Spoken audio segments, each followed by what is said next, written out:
ધર્મની રક્ષા માટે 1100 વર્ષ પૂર્વે ઈરાનમાંથી સ્થળાંતર કરી ભારતના ગુજરાતમાં આવેલા સંજાણ બંદરે પોતાના પવિત્ર અગ્નિ આતાશ બહેરામ સાથે આવ્યા હતા.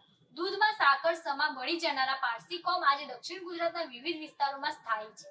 સંસ્કારી નગરી નવસારી પારસી સમાજ માટે ધર્મનગરી તરીકે વિશેષ સ્થાન ધરાવે છે. આ પવિત્ર આતશ બહેરામના દિવસે બિલ્ડિંગમાં વિશેષ ઉત્સવનું આયોજન કરવામાં આવ્યું. પારસીઓના ઇતિહાસને અખંડિત રાખવા માટે ટાઈમ કેપ્સ્યુલને જમીનમાં ભંડારવામાં આવ્યું છે. પારસી ધર્મગુરુઓએ અગ્નિદેવની વિશેષ પૂજા અર્ચના કરી શુભ આશીર્વાદ મેળવ્યા હતા. પારસી સમાજના ધર્મગુરુઓ દ્વારા પવિત્ર અગ્નિ આતશ બહેરામની સ્થાપના કરવામાં આવી હતી. ઉદવાડા બાદ નવસારીમાં 700 વર્ષ પૂર્વે પારસી સમાજે પવિત્ર અગ્નિ આતશ બહેરામની સ્થાપના કરી હતી. લગભગ 100 વર્ષ અગાઉ તેની ઇમારતનું જીર્ણોદ્ધાર થયું હતું. આજે આ પવિત્ર આતશ બહેરામ બિલ્ડિંગમાં વિશેષ ઉત્સવનું આયોજન કરવામાં આવ્યું. પારસી ધર્મગુરુઓએ અગ્નિદેવની વિશેષ પૂજા અર્ચના કરી શુભ આશીર્વાદ મેળવ્યા. આ ઉત્સવ દરમિયાન નવસારીના પારસી ઇતિહાસ દર્શાવતી તકતી સ્થાપવાની પૂર્વ તૈયારી રૂપે પારસીઓના ઇતિહાસને અખંડિત રાખવા માટે ટાઈમ કેપ્સ્યુલને જમીનમાં ભંડારવામાં આવ્યો હતો.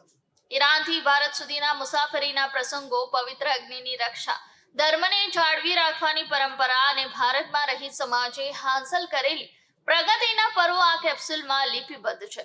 ભારત આવ્યા બાદ પારસીઓએ કઈ રીતે પોતાના પવિત્ર આતશની રક્ષા કરીને પોતાના ધર્મને ટકાવી રાખ્યો અને કઈ રીતે ભારતમાં રહીને તેમણે પ્રગતિ સાધી એનો ઉલ્લેખ આ કેપ્સ્યુલમાં કરવામાં આવ્યો છે, જેથી આગામી 500 કે હજારો વર્ષ પછી પણ જો કોઈ પારસી કોમ અંગે જાણવા માંગશે તો તે આ ટાઈમ કેપ્સ્યુલ થકી જાણી શકાશે.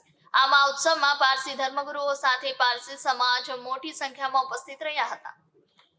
નવસારીના પાક આતશ બહેરામ ભારતભરમાં જે મુખ્ય આતશ બહેરામો છે તે પૈકી ઉદવાડાના ઈરાનશાહ આતશ બહેરામ એ સૌથી અવ્વલ કક્ષાના આતશ બહેરામ ગણાય છે.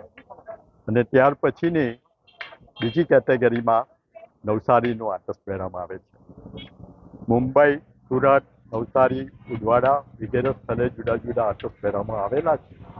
તે પૈકી નવસારીના આતશ બહેરામનું મહત્વ સૌથી વધારે છે. જે જૂનો આતશ બહેરામનું મકાન હતું તે લગભગ 300 ઉપરાંત વર્ષનું હતું. ત્યારબાદ તેને ડિમોલિશ કરીને આ નવું મકાન 100 વર્ષ પહેલાં બનાવવામાં આવ્યું હતું. અને ત્યારથી આજ સુધી આ મકાનની અંદર અગ્નિ પ્રજ્વલિત થઈ રહ્યો છે. આજે એનો ઉત્સવ જુદા જુદા વડા દસ્તુરજીઓ સાથે સંયોજિત કરીને નવસારીમાં સંપન્ન થયો. આ પ્રસંગે પારસી જે પ્રતીકો છે અને જે એની ક્રિયાઓ અને એના જે સાધનો છે એ બધાને એક ટાઈમ કેપ્સ્યુલમાં જમીનની અંદર ઉતારવામાં આવ્યા છે. ભવિષ્યની અંદર જો પૃથ્વી પર નાશ થાય અને ફરી પાછી પૃથ્વી પર માનવ વસ્તી પાછી પ્રજ્વલિત થાય ત્યારે આ જે જમીનની અંદર દાટવામાં આવેલી કેપ્સ્યુલ મળી આવે તો જે નવા યુગમાં જૂના યુગનો સહયોગ થાય અને તેની માહિતી મળે.